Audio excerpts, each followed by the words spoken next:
एक समय की बात है। एक गांव में सफेद साड़ी वाली चुड़ैल का आतंक था। चुड़ैल रात भर गांव में घूमती और गांव का जो भी आदमी उसे दिखाई देता उसे वो घायल कर देती। अरे कोई तो बचाओ, मर गया रे। एक रात हरिया अपने खेत से अपने घर लौट रहा था कि तभी अचानक उसके सामने चुड़ैल आ जाती है। अरे बाप रे, ये चुड़ैल कहाँ से आ गई?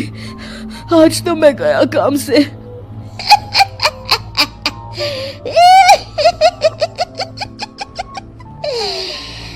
आज मुझे मेरा शिकार मिल गया। अरे चुड़ैल दीदी, मुझे छोड़ दो। जैसे ही चुड़ैल हरिया की तरफ बढ़ती है, हरिया वहाँ से भाग जाता है और अपने घर के दरवाजे पे पहुँचता है।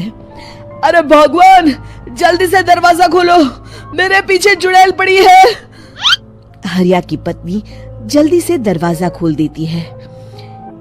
अरे आप इतना हाफ क्यों रहे हैं? अरे मेरे पीछे चुड़ैल पड़ी है, आज तो मैं बाल बाल बच गया।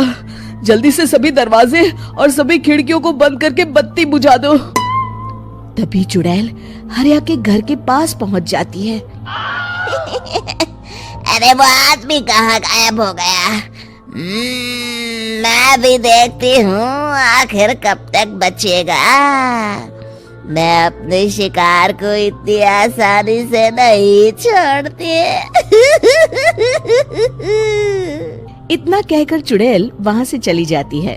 वहीं दूसरी तरफ हरिया और उसकी पत्नी दोनों अपने घर की खिड़की से ये सब देख रहे होते हैं। अरे बाप रे, ये तो बड़ी डरावनी चुड़ैल थी। अगले दिन ये बात आग की तरह पूरे गांव में फैल जाती है और धीरे धीरे लोग चुड़ैल के डर के मारे शाम होते ही अपने घरों से बाहर निकलना बंद कर देते हैं। कुछ दिनों के बाद भाई, मैंने तो इस चुड़ैल के डर के मारे रात को अपने खेतों को पानी देना बंद कर दिया है। कहीं मेरी फसल सूख गई तो मैं तो कहीं का नहीं रहूंगा। साहूकार का कर्जा कैसे चुकाऊंगा? अरे भाई, पूरे गांव वालों का यही हाल है। पता नहीं ये चुड़ैल हमारे गांव में कहां से आ गई।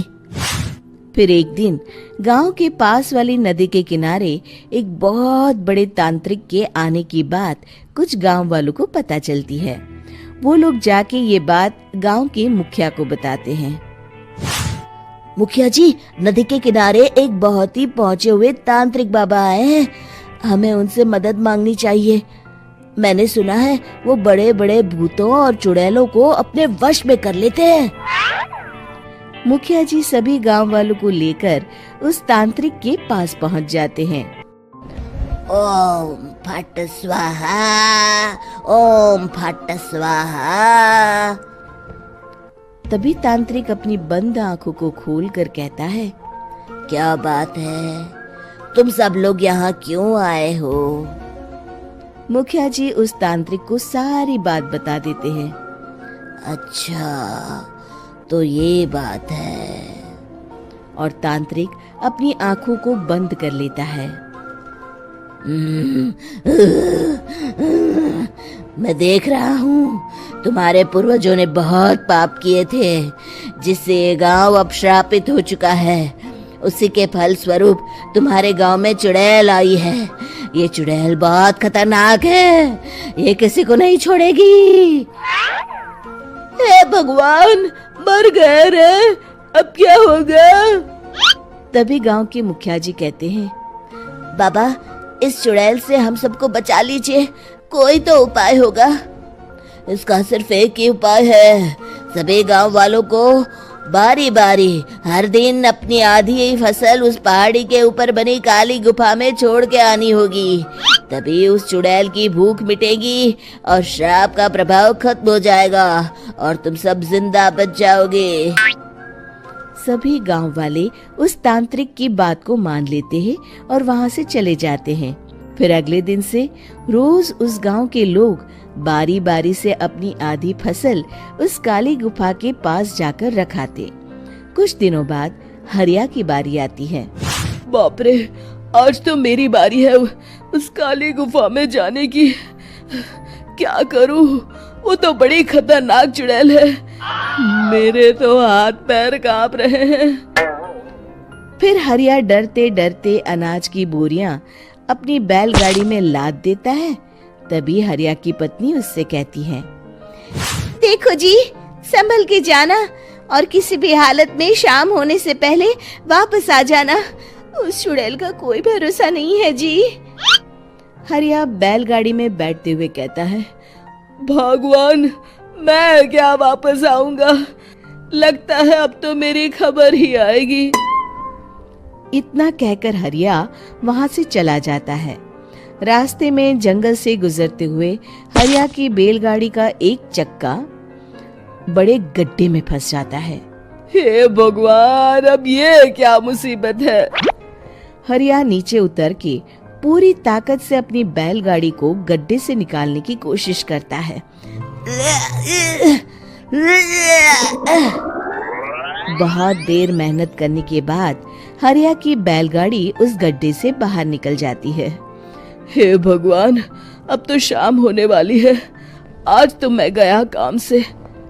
जैसे तैसे हरिया काली गुफा में पहुंच जाता है।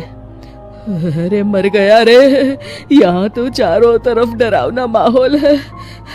मैंने यहाँ आने में बहुत देर कर दी, कहीं चुड़ैल नाराज ना हो जाए।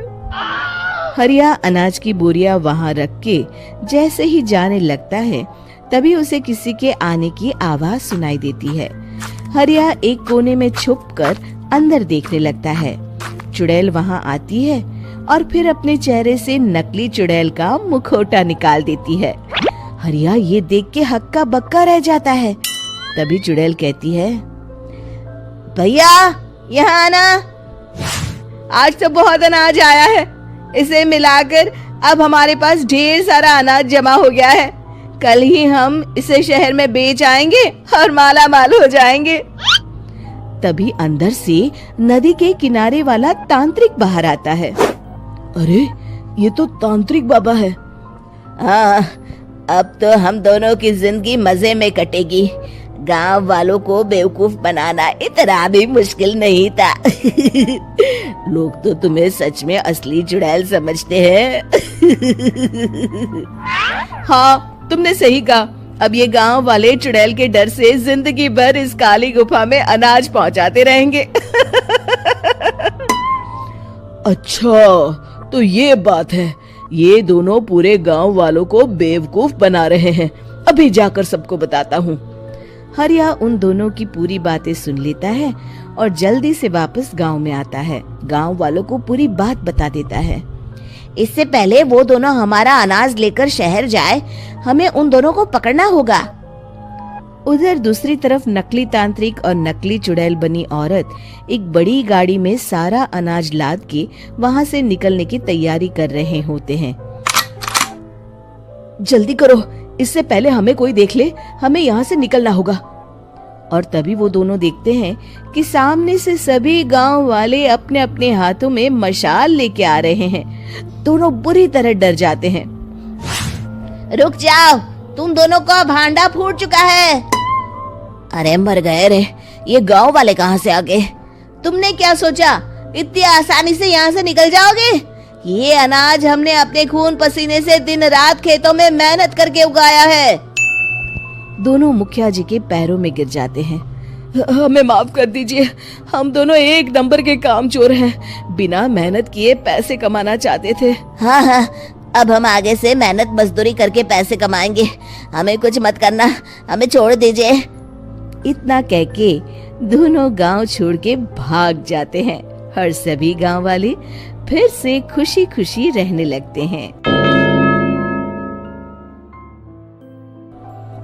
शिक्षा, तभी तो कहते हैं कि किसी भी समस्या का समाधान केवल सूझबूझ से ही करना चाहिए और कभी हिम्मत नहीं हारनी चाहिए। दोस्तों, हमें उम्मीद है कि आपको हमारी ये कहानी पसंद आई होगी। कृपया हमारे चैनल को सब्सक्राइब करें और सभी अपडेट्स के लिए बेल आइकन जरूर दबाएं। और हाँ, वीडियो लाइक और शेयर करना मत भूलिएगा। Bye bye.